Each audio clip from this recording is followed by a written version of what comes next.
Assalamualaikum. Welcome to the summary lecture of chapter 2 that is memorandum and articles of association.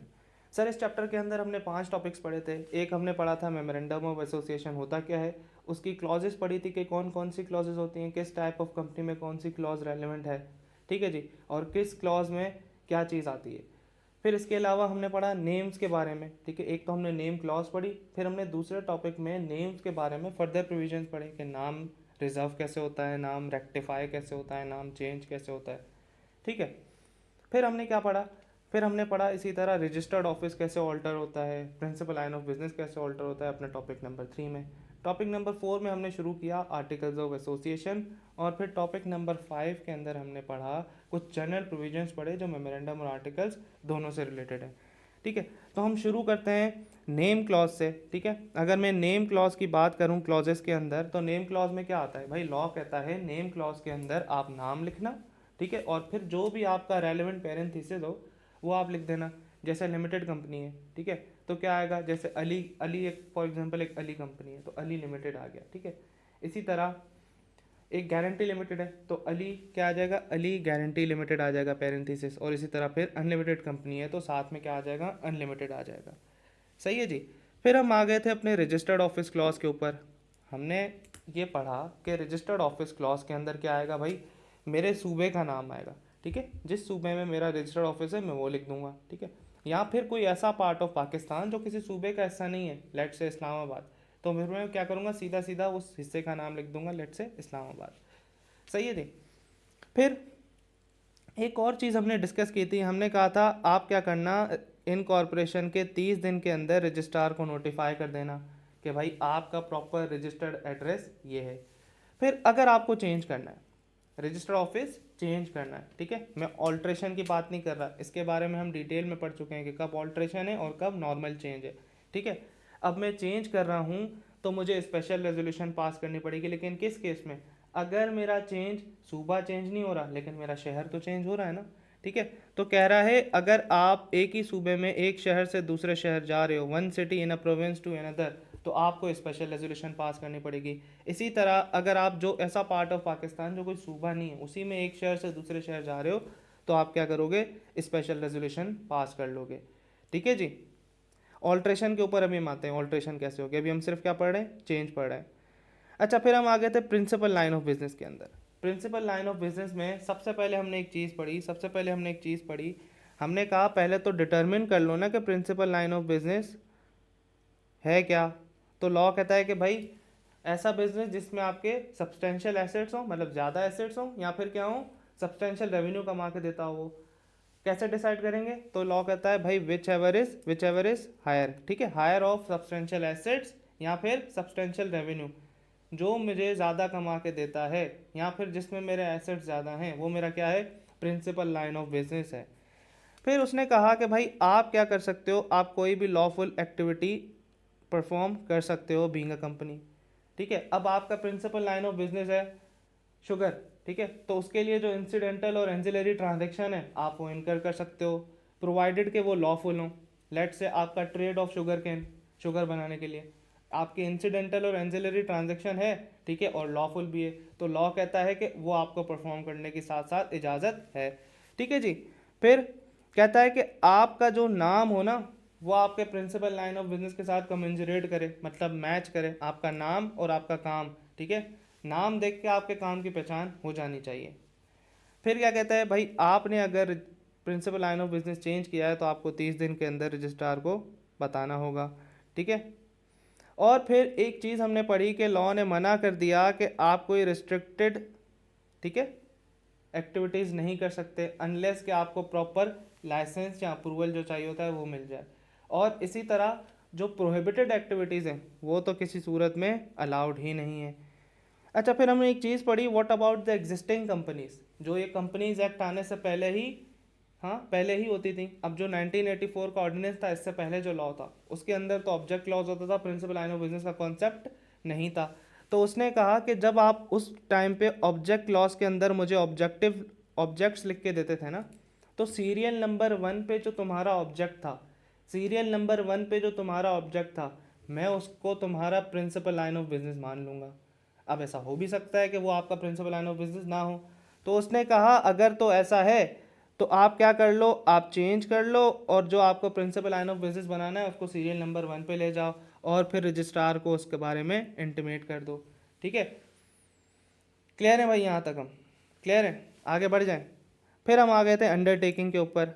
हमने कहा undertaking के अंदर भाई हम कुछ अंडरटेकिंग करेंगे कि लॉफुल ऑपरेशन में इंगेज हैं हम, सही है, फ्रॉडलेंट या डिसेप्टिव प्रैक्टिसेस नहीं कर रहे हैं हम, और ये सारी टाइप ऑफ कंपनी में सेम ही रहेगी क्लॉज। ठीक है, रजिस्टर्ड ऑफिस भी सेम रहेगी और प्रिंसिपल लाइन ऑफ बिजनेस भी सेम रहेगी।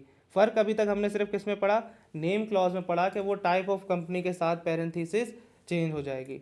ठीक है जी, फिर मैं आ गया लाइबिलिटी क्लॉज के ऊपर। अब लिमिटेड बाय शेयर्स के अंदर मैं कहता हूँ लाइबिलिटी लिमिटेड है, गारंटी लिमिटेड में भी क्या कहता हूँ लिमिटेड है, और यहाँ पे मैं कह देता हूँ सॉरी अनलिमिटेड है। ठीक है, क्योंकि अनलिमिटेड कंपनी है। फिर मैंने कहा कि शेयर कैपिटल, शेयर कैपिटल के अंदर मैं क्या करूँगा भाई, कहता है लिमिटेड बाय शेयर्स के अंदर आप क्या करो कि शेयर कैपिटल की अमाउंट लिख के दे दो। ठीक है, शेयर कैपिटल की अमाउंट लिख के दे दो और एक शेयर कितने का है उसको डिवाइड करके नंबर ऑफ शेयर बता दो मुझे, किसमें, शेयर कैपिटल क्लॉज के अंदर। और ये मेरे पास गारंटी लिमिटेड में सेम होगा, लेकिन कब, अगर guarantee limited having share capital है। याद आ रहा है, हमने पढ़ा था ना कि guarantee limited having share capital भी हो सकती है और नॉट हैविंग शेयर कैपिटल भी होती है। ठीक है, ये तीन कॉलम क्या रिप्रेजेंट कर रहे हैं, ये तीन कॉलम ये रिप्रेजेंट कर रहे हैं कि हमने जैसे ऊपर देखा कि ये लिमिटेड बाय शेयर्स का कॉलम है, ये लिमिटेड बाय गारंटी का है बीच वाला, और थर्ड कॉलम मेरे पास अनलिमिटेड है। ठीक है, तो हम एक एक क्लॉज को सेपरेटली तीनों टाइप ऑफ कंपनीज के लिहाज से डिस्कस करते जा रहे हैं। सही है जी, और इसी तरह अनलिमिटेड कंपनी भी अगर हैविंग शेयर कैपिटल है तो यही शेयर कैपिटल की अमाउंट है, पूरा सेम आ जाएगा। फिर हम आ गए कंट्रीब्यूशन क्लॉज के अंदर। हमने कहा लिमिटेड बाय शेयर्स के अंदर ये क्या है, नॉट एप्लीकेबल है। कहाँ पे एप्लीकेबल होगी, अनलिमिटेड के अंदर भी नॉट एप्लीकेबल है। सर ये मेरे पास एप्लीकेबल होगी कंपनी लिमिटेड बाय गारंटी के अंदर। ठीक है, जिसके अंदर हमने पढ़ा कि भाई जैसे गारंटी की अमाउंट करेगा और एक साल के बाद भी वो उसके लिए लायबल होगा, उन जो है जो गारंटी की अमाउंट थी उसकी, जब वो मेंबर बनने से मतलब सीज टू बी मेंबर हो गया, जब वो मेंबर नहीं रहा उसके एक साल के बाद भी वो उन लाइबिलिटीज़ के लिए ज़िम्मेदार रहेगा जो बीइंग उसके मेंबरशिप के वक्त हुई थी। ठीक है जी, क्लियर है, ये हमने बड़ी डिटेल में क्लास में डिस्कस कर चुके हैं। फिर हम आ गए थे सब्सक्रिप्शन क्लॉज के ऊपर। सब्सक्रिप्शन क्लॉज के अंदर मैंने कहा कि भाई लिमिटेड बाय शेयर्स के अंदर क्या करेंगे, हर सब्सक्राइबर कम से कम एक शेयर लेना होता है, अपने नाम के आगे लिखेगा नंबर ऑफ शेयर्स। ठीक है, और फिर लिमिटेड बाय गारंटी और अनलिमिटेड के अंदर ये सेम ही रहेगा, प्रोवाइडेड कि ये दोनों कंपनीज क्या हैं, हैविंग शेयर कैपिटल है। अगर नॉट हैविंग शेयर कैपिटल है तो ये क्लॉज एप्लीकेबल नहीं होगी। ठीक है, और इसके अलावा एक चीज़ हमने डिस्कस की थी कि सब्सक्रिप्शन क्लॉज ऐसी क्लॉज है जो अपनी लाइफ टाइम में कभी भी ऑल्टर नहीं होती। ठीक है, सेम ही रहती है।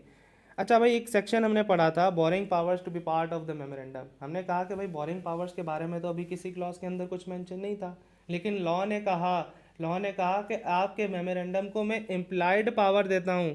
ठीक है, इम्प्लाइड पावर देता हूँ कि आप क्या करो, इसके पास पावर आ गई है कि अपना क्या है, फाइनेंस ऑब्टेन कर सकता है, इम्प्लाइड है।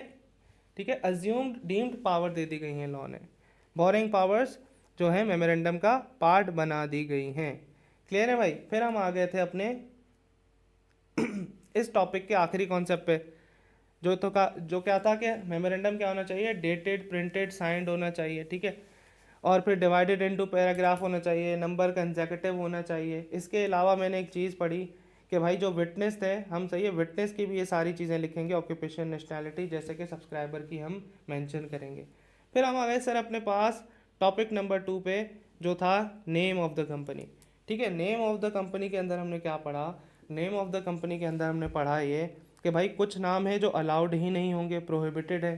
ठीक है, लेकिन उसने कहा कि कुछ नाम ऐसे हैं जो अलाउड हैं, रिस्ट्रिक्टेड हैं, तुम क्या कर लोगे भाई, पहले उसका अप्रूवल ले लोगे, फिर तुम ये नाम रख सकते हो। अच्छा, हमने ये कंफर्म, हाँ भाई हमने ये पढ़ा था ना कि भाई नाम की कोई ऐसा लिस्ट नहीं दी है। ठीक है, एक क्राइटेरिया दिया हुआ है, उसने कहा कि भाई आप ऐसा नाम रख ही नहीं सकते जो आइडेंटिकल हो, सिमिलर हो, रिजेंबल हो, इनएप्रोप्रिएट हो, अनडिज़ायरेबल हो, डिसेप्टिव हो। इसकी डिटेल में क्लास में एग्जाम्पल डिस्कस कर चुके हैं। ठीक है, या फिर रिलीजियस सेंटिमेंट हर्ट करता हो, या फिर कोई और ग्राउंड जो कमीशन को ठीक लगे। फिर हमने कहा कि भाई अब ऐसे नाम जिनके लिए प्रायर अप्रूवल चाहिए होगा, हमने कहा कि प्रेजेंट या पाकिस्तानी या फॉरेन हेड ऑफ स्टेट से क्या हो, उस उससे रिलेटेड ना हो। ठीक है, फिर हमने कहा फेडरल गवर्नमेंट या प्रोविंशियल गवर्नमेंट से तो कोई ताल्लुक ना हो। ठीक है, फिर हमने कहा कि कॉर्पोरेट सेटअप जो किसी भी फेडरल लॉ के तहत बना है, ठीक है, उससे इसका कोई लिंक जाहिर ना हो।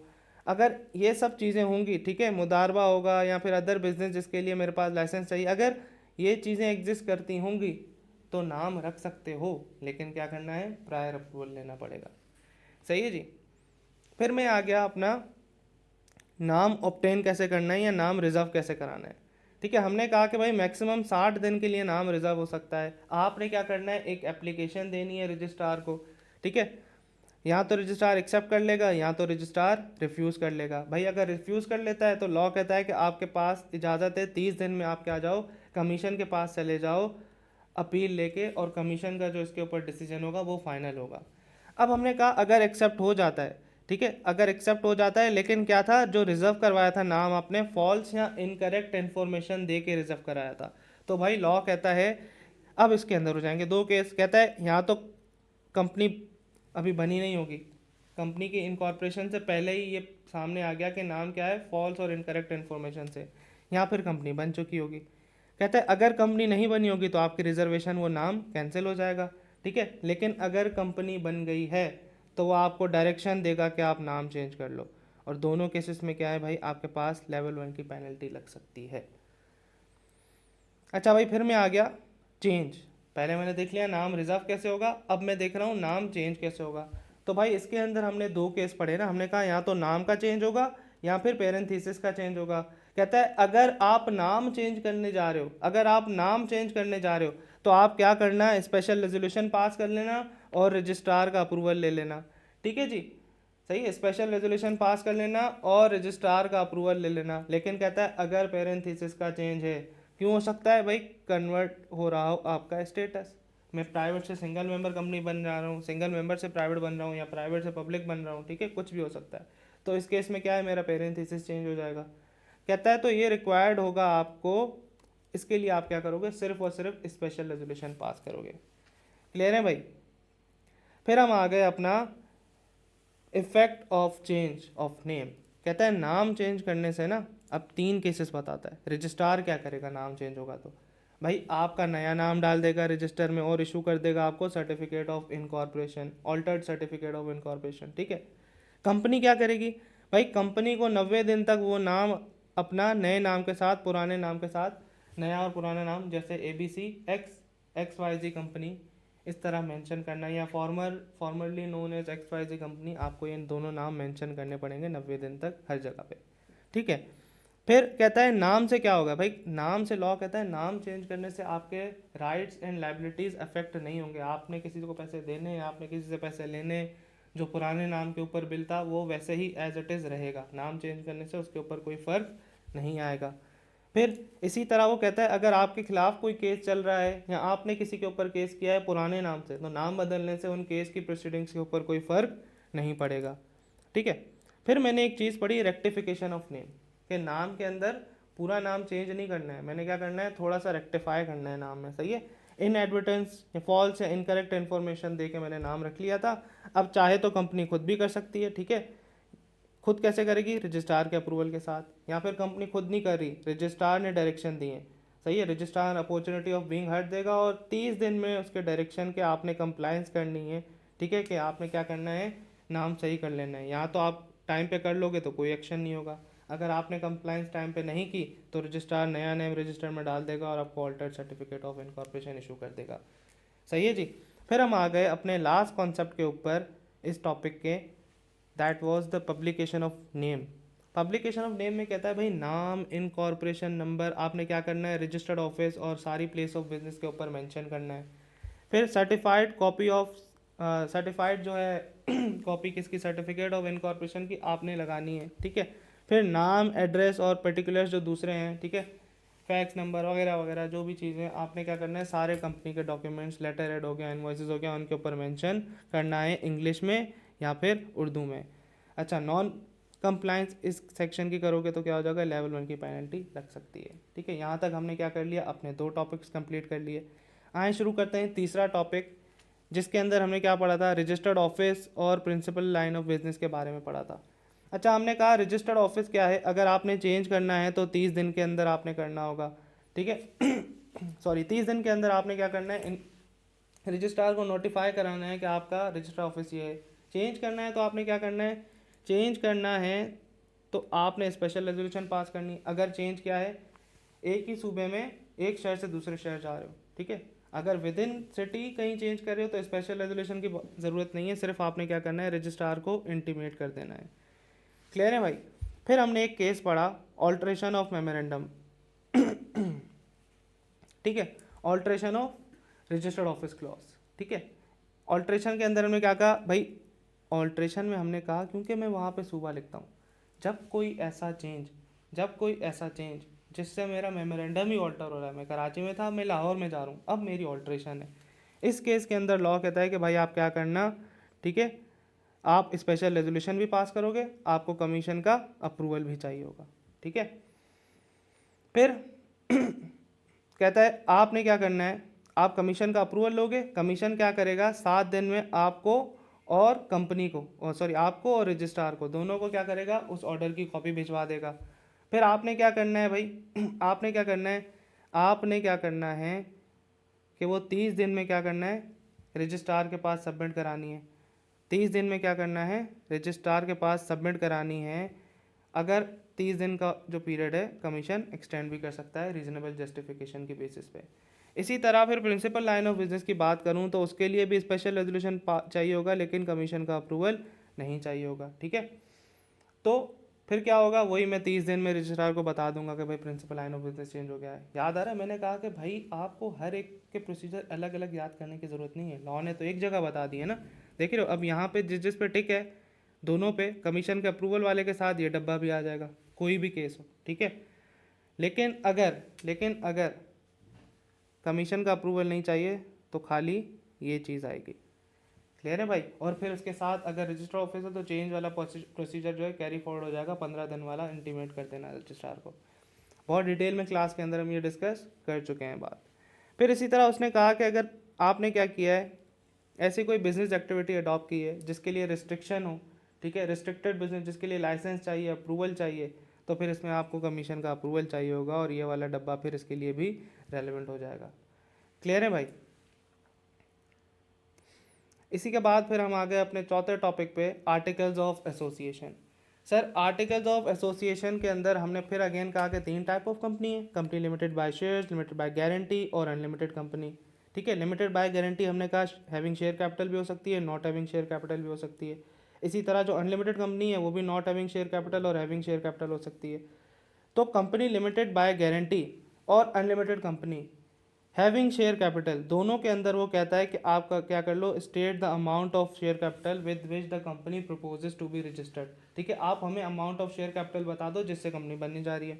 अच्छा, यही 2 कंपनियां नॉट हैविंग शेयर कैपिटल का केस है, तो वो कहता है कि आप नंबर ऑफ मेंबर्स बता दो जिससे कंपनी रजिस्टर्ड होने जा रही है, ठीक है। इनके लिए लॉ ने क्या कहा कि रजिस्ट्रेशन आपके लिए तो भाई कंपलसरी है, लेकिन लिमिटेड बाय शेयर्स को कहता है आपके पास ऑप्शनल है। ऑप्शनल क्यों है, कहता है आप टेबल ए अडॉप्ट कर सकते हो। लेट से अगर आप रजिस्टर्ड नहीं कराओगे तो आपके ऊपर पूरा का पूरा टेबल ए लग जाएगा, ठीक है। इसके कंटेंट्स हम ये क्लास के अंदर डिस्कस कर चुके हैं, ये सारे टेबल ए के कंटेंट्स हैं।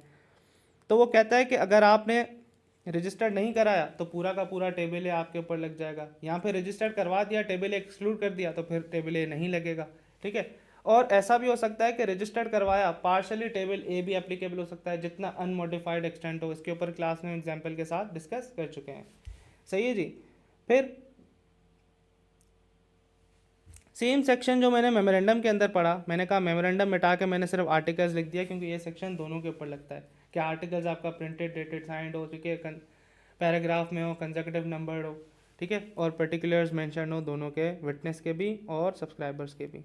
क्लियर है भाई। फिर हम आ गए थे alteration of articles of association. हमने कहा ऑल्ट्रेशन कैसे होगी भाई, स्पेशल रेजोल्यूशन के थ्रू होगी। लेकिन अगर कोई ऑल्ट्रेशन ऐसी ऑल्ट्रेशन है जो किसी स्पेसिफिक क्लास को अफेक्ट कर रही है, तो कहता है उस क्लास का 3/4 चाहिए होगा उस रेजोल्यूशन को पास करने के लिए, सबका नहीं, ठीक है।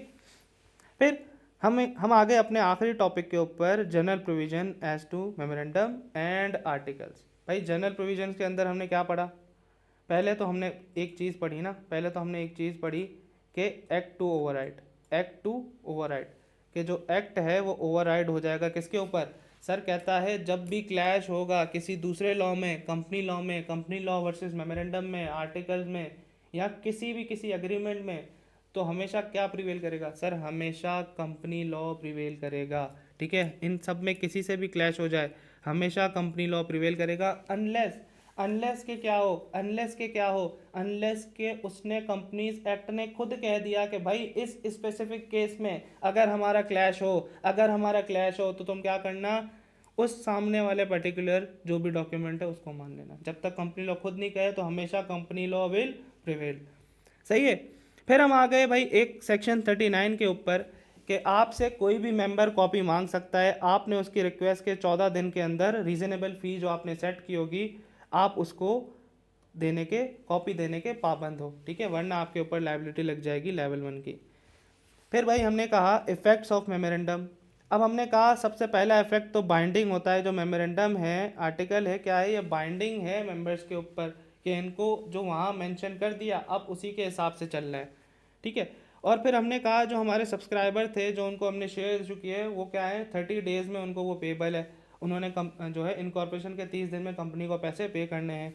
फिर अगर नहीं किए तो शेयर कैंसिल हो जाएंगे, नाम रजिस्टर से हटा दिया जाएगा और रजिस्ट्रार को डायरेक्शन भी दे सकता है इस मामले में। फिर हमने कहा कि भाई 45 दिन के अंदर अब क्या करेंगे, वो 45 दिन के अंदर उनको क्या करना है, 45 दिन के अंदर जिन्होंने पैसे दे दिए कंपनी ने एक रिपोर्ट बनाकर रजिस्ट्रार को बतानी है। और इस रिपोर्ट के साथ क्या होगा, किसी चार्टर्ड अकाउंटेंट या आईसीएमए का एक सर्टिफिकेट चाहिए होगा उसका ऑडिट करके, ताकि उसके ऊपर रिलायंस आ जाए। सही है जी। फिर हमने कहा कि ऑल्ट्रेशन, इफेक्ट ऑफ ऑल्ट्रेशन। अब ऑल्ट्रेशन हो रही है, सही है, तो इस ऑल्ट्रेशन के तहत कहा जा रहा है कि भाई आपकी लायबिलिटी बढ़ा दी जाएगी।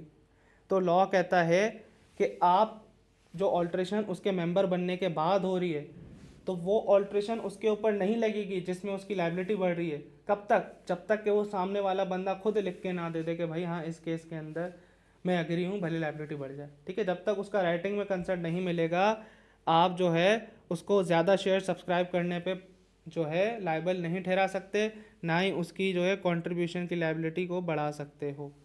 ठीक है जी, अनलेस के वो अपना रिटर्न कंसेंट दे दें। हाँ, अगर ऑल्ट्रेशन के बाद आया है तो उसके ऊपर होगा ही, जो ऑल्टर्ड सिचुएशन होगी हमारी नई वाली वो उसके ऊपर ऑटोमेटिकली एप्लीकेबल हो जाएगी। सही है जी। फिर हम आ गए alteration to be noted. Law कहता है कि भाई जो ऑल्ट्रेशन है मजाक तो नहीं है, इसको ऐसे ही कंसिडर करो कि जैसे ये ओरिजिनली उसके साथ हो। तो कहता है हर कॉपी के अंदर उसकी ऑल्ट्रेशन मौजूद होनी चाहिए, और आप अगर उस ऑल्ट्रेशन के बाद किसी मेंबर को कोई कॉपी प्रोवाइड करते हो तो हमेशा वो अपडेटेड ऑल्टर्ड कॉपी होनी चाहिए, वरना डिफ़ॉल्ट के ऊपर लेवल 1 की पेनल्टी लग जाएगी। सही है। फिर आखिरी चीज़ हमने इस टॉपिक के अंदर पढ़ी कि किस टाइप ऑफ कंपनी का आर्टिकल्स मेमोरेंडम किस टेबल के थ्रू कौन सा जो है गाइडेंस प्रोवाइड करता है। तो लॉ कहता है कि भाई आप क्या हो, सही है, टेबल ए लग जाएगा किसके ऊपर, लिमिटेड बाय शेयर्स के ऊपर, मतलब लिमिटेड कंपनी के ऊपर।